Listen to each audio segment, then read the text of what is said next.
What's the story, Morning Glory? What's the word, Hummingbird? Thank you so much for clicking on my channel and for joining me for this review of Married at First Sight, Season 17, Episode 6, Cancun Can't Touch This. Do y'all believe in such a thing as revealing too much, being too open, being too transparent? Because your girl Lauren does not believe in that. Let's get into it. So Lauren and Orion. So it starts off with Lauren tells us that she slept in a separate room from Orion because they both needed their space. And this is after they had that conversation about race and saying inappropriate things or using racial slurs, etc. So they decided to, or she decided to not sleep in the same bed. But at 5 o'clock in the morning, she said that she did get back into the bed with him because she didn't want him to wake up and not see her there. So they go spend the day like at a little swimming hole or a lake or something like that. And Orion asks her, how does she feel since the previous day's very difficult conversation about race? And she says, you know what? I feel okay. I feel just okay. So Lauren wants him to feel safe. She says that she wants him to feel valued in their marriage, and they want to be for each other what the world isn't for them. So they want to create that very safe space for one another because, the world can be so cruel and so, crazy out there. So I'm listening to the conversation. Everything is going so well. It seems like after they had that previous conversation about, saying things that are racially insensitive, it seems like we're making progress. It seems like they have overcome that hurdle and now they're starting fresh. They're creating a new space and they're talking about how to navigate with their marriage moving forward. So everything looks like it's done. It's been going really great. So Orion tells the guys, and there's a moment when all the guys are hanging out and all the girls are hanging out. So when he's out with the guys, he tells the guys that this may not be everything that he wanted in a marriage, but Lauren is everything that he wanted in a partner. And, Orion will say these things about Lauren that to me kind of come out of nowhere. And when he says them, it's like, oh, that is so sweet. He really is liking this girl. He is really digging her. So I was just like, wow, that's an amazing thing to say, that this may not be the perfect marriage. This might not be what you expected in a marriage, but everything that you wanted in a partner or everything that you wanted in a woman is Lauren. So after that, they're having ice cream together, him and Lauren, and they're having a really good conversation about where they're at right now in their marriage.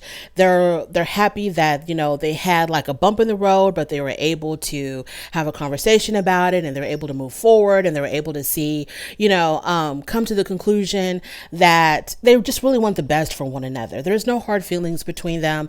There's no negativity between them. They just really want the best for one another. So they go on a boat ride. The first boat ride was canceled because it was raining. So when the weather cleared up, they were all able to go on another boat ride. And when they were on the boat, it was really nice. It was really, really, really nice. First of all the couples had a good time with each other. They had a good time with everybody else on the boat, including Orion and Lauren. So, there's a scene where, Lauren has her head, she's laying her head in Orion's lap and they're having a conversation with Becca and Austin and everybody's saying all the right things. And it was like a really positive scene and everybody's really comfortable with one another. So the boat ride went extremely well for Lauren and Orion. Now let's get to dinner. So they get to dinner and it's just the two of them and they're having dinner outside. It's very romantic and Lauren looked really, really, really nice. Her hair, her makeup, her outfit was really, really nice. So, the conversation kind of started off, a little spicy. Okay. They were talking about, intimacy and what does it look like for one another. And on the boat, Orion had said, when they were having a conversation with Becca and Austin, Orion had said that a lot of his relationships don't work out because he's too much of a giver, not even just in a romantic sense or in a romantic relationship, but also like in friendships as well. And so he kind of finds himself alone in the world because he's always the one giving and no one reciprocates. So when he's having this dinner, this romantic dinner with Lauren, and they're talking about intimacy and like what they expect from one another, he says that, even in that arena, I'm also a giver in every single sense of the word. He likes to please his woman, and he says he's going to please Lauren from head to toe and everything in between, and he is a giver. And she's like, well, that's good because I'm a giver too. So they're talking about that, and Orion says that he doesn't approach he's not very flippant when it comes to sex or being intimate with someone. He says that, I just don't give it away willy-nilly. I'm just not with anybody just to be with somebody. He says I take it very seriously and I move really slow. And this is the reason why I haven't been intimate with anybody in about a year. And so, because he says, to me, it's more than just physical, mental, emotional, all that stuff. So it's not something that he just does flippantly with just anybody. And Lauren agreed with him. And she was like, you know what? I'm the same way as well. I don't take it very casually either. So the only difference is that it hasn't been quite that long with me. And so he asks her, well, how long has it been since you've been with anybody? And she said it's been about 2 months. She goes, actually 2 months to the day. So she says it's been about 2 months to the day since she's been with anybody. And as soon as she said that, y'all, the conversation went absolutely left. And Orion, his facial expression changed once again. And he looked at her like, And so she was like, well, how do you feel about the fact that, I haven't been, the last time that I was with somebody was about 2 months ago. How does that make you feel? And Orion says, well, it doesn't make me feel too good. And he says, and actually, after hearing that, sex is completely off the table now. And that's where their segment ended. And I'm thinking to myself, Lauren,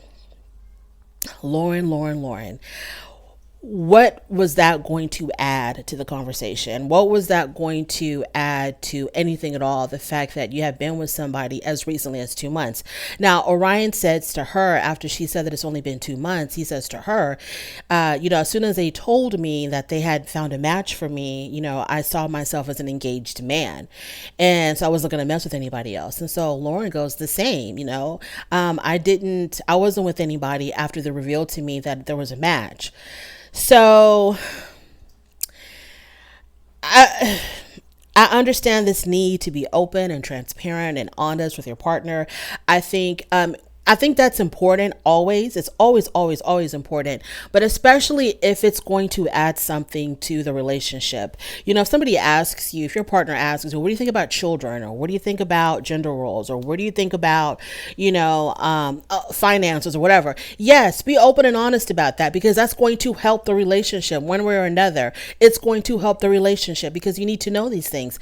But as far as, the last time that you were with somebody, what is that adding to it? Now, when he said, I don't take sex very casually, being really picky, and it's more than just physical for me. And because of that, I haven't been with anybody in a year. And then when she said, oh, I agree, I feel the same way, I think she should have just left it at that and not have given more information. Because no matter how enlightened and woke and sensitive Orion is, he's still a man. And maybe, the typical man or the average man isn't that crazy to know that someone that he is trying to commit his life to has been with someone 60 days ago.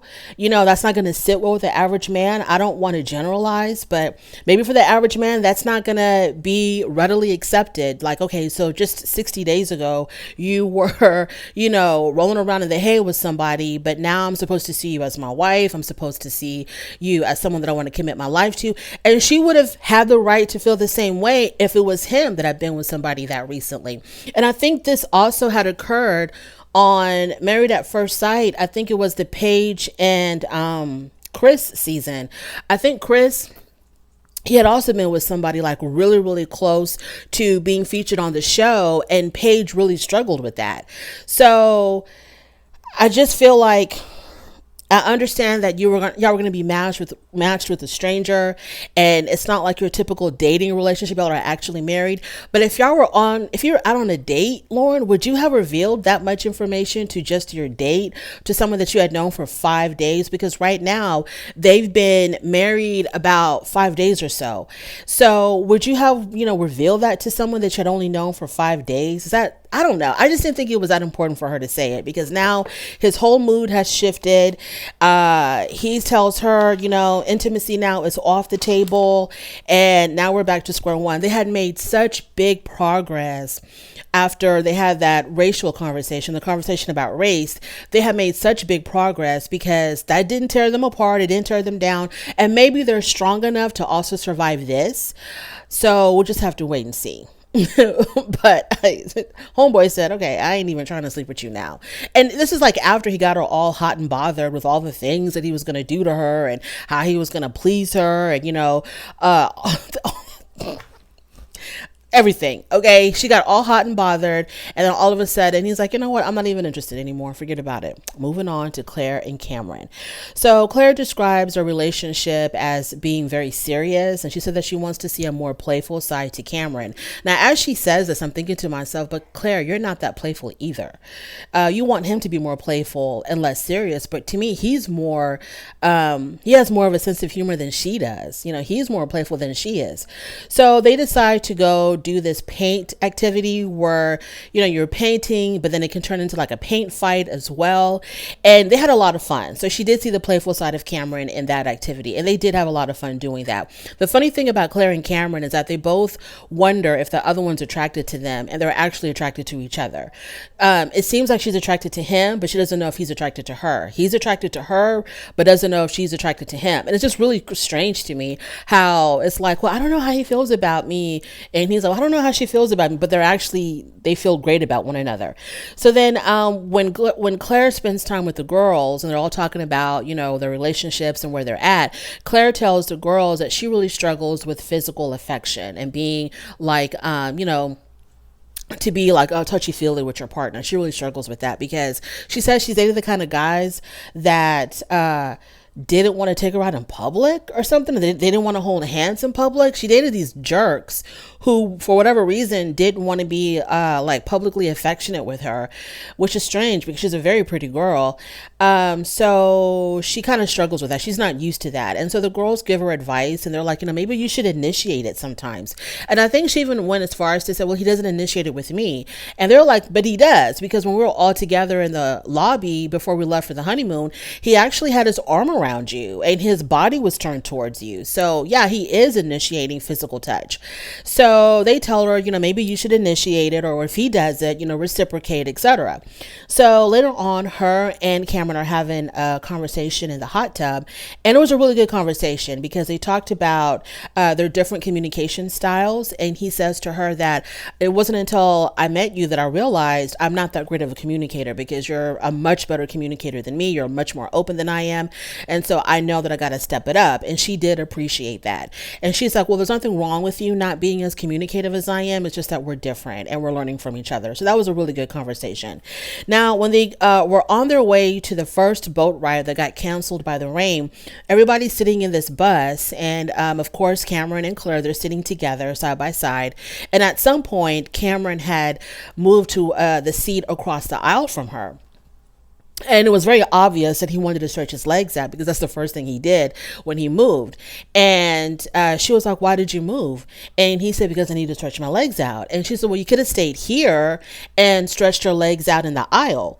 And he says, but for me to have done that, I would have had to have leaned on you. I remember Cameron gets mixed signals from Claire as far as whether or not she's comfortable with physical touch with him. So, because she had said she's not the holding hands type. She doesn't do the PDA.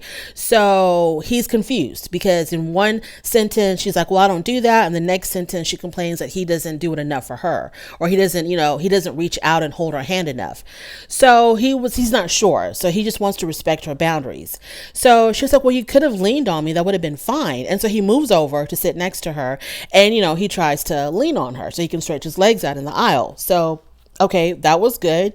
I was watching her to see if she was going to be like, oh, forget it now, just move back. But no, she didn't push him away. She allowed him to lean on her and allow him to stretch his legs out. So they have a group lunch. And at the group lunch, Claire placed her hand on his knee. So she was initiating, physical contact, as the girls had advised her to do. And that was good that she was making progress. And because there was a moment when they were all asking, of course, these were like pre-written questions. I don't know if it's by the experts or by the group themselves, but they were all asking each other questions. And it was like a Q&A session type of thing.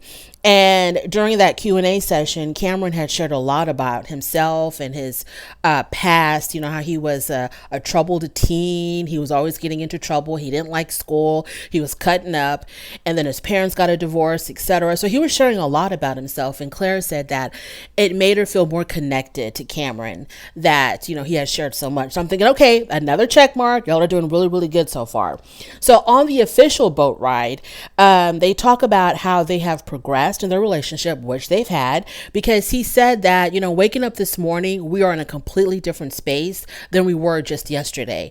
They've gotten a whole lot closer, gotten to know each other a whole lot better. I like so far where Cameron and Claire are going, but I'm very cautious because the one that worries me the most is Claire, because even though she will talk about how much they've progressed, she'll talk about all the things that, she finds impressive about him. I feel like something else is really brewing right beneath the surface with her. Like she's not 100% really committed to this or 100% really into him. I'm waiting for the criticism to start. So even though I'm happy with where they're going, I'm a little cautious of Claire. So Cameron tells her that she's an amazing, beautiful person. And I'm like, he's present. He's giving her compliments. He's acknowledging her positives. And I love that about Cameron. I like Cameron. I like him. Now, when the season first started, I thought he was too stuffy. He's a jokester. He has a sense of humor. He has a dry sense of humor, which I love. I like Cameron. So I just need Claire to keep it together and to see what she has in him. Now he is a little bit boisterous. He loves to talk and he loves to talk about himself, but I can live with that. Moving on to Becca and Austin.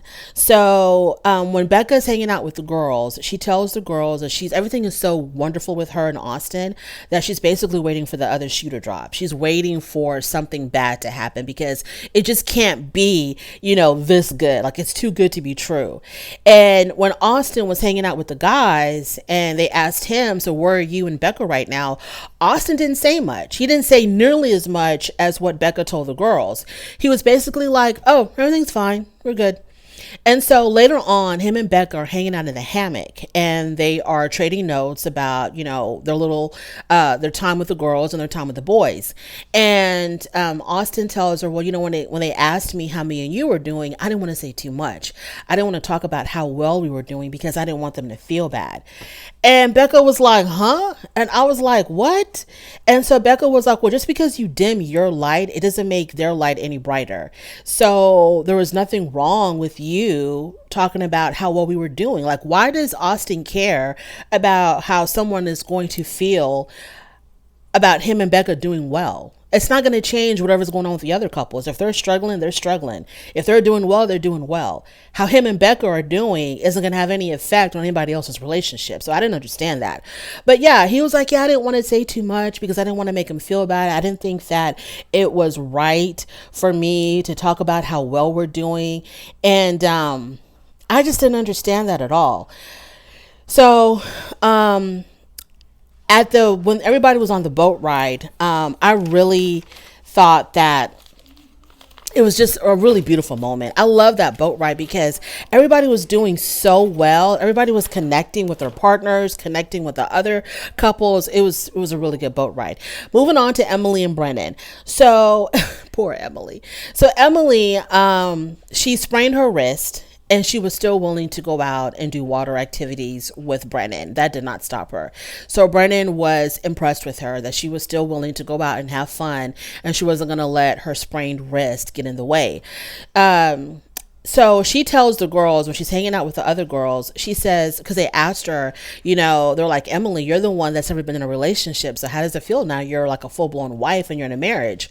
And she says that the transition from, the girl who's never been in a relationship, the girl who's always been single, the transition from that to wife, she said it's been really natural and that everything is going really well with her and Brennan. So that was really good to hear, right? So let's talk about Emily's hair. Oh my God, the poor thing. Emily, I don't know what happened because she's got extensions in her hair. So I don't know if she was not supposed to get them wet. I don't know what happened, but because of all the activities that she's been doing, her hair got matted. It got matted really bad and they had to get a professional to come in and fix it.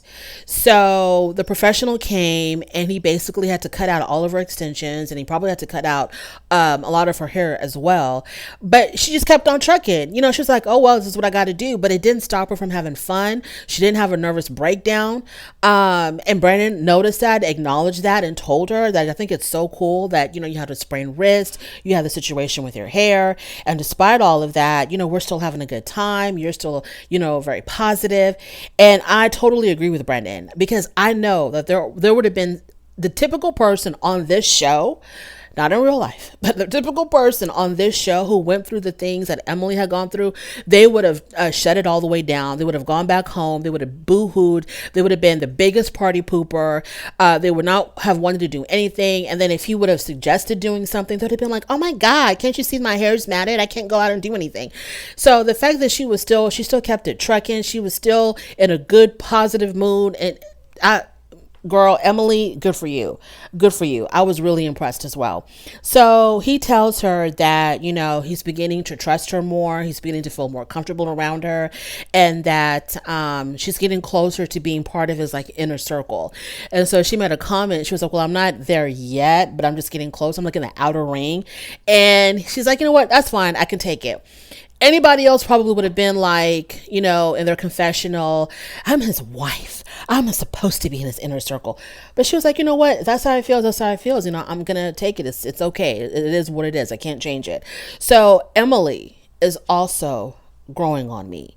At first, I thought I just kind of dismissed her as the young party girl. But then when I heard about her profession, I don't know exactly what she does, but it's supposedly really important. And she makes a whole lot of money. And she has a very important position. And she's really good at it. I was like, oh, okay, that's interesting. And now that I see how she was able to overcome all these challenges with her hair, with her sprained wrist and all of this. And she was still a very present, happy-go-lucky, cheerful person.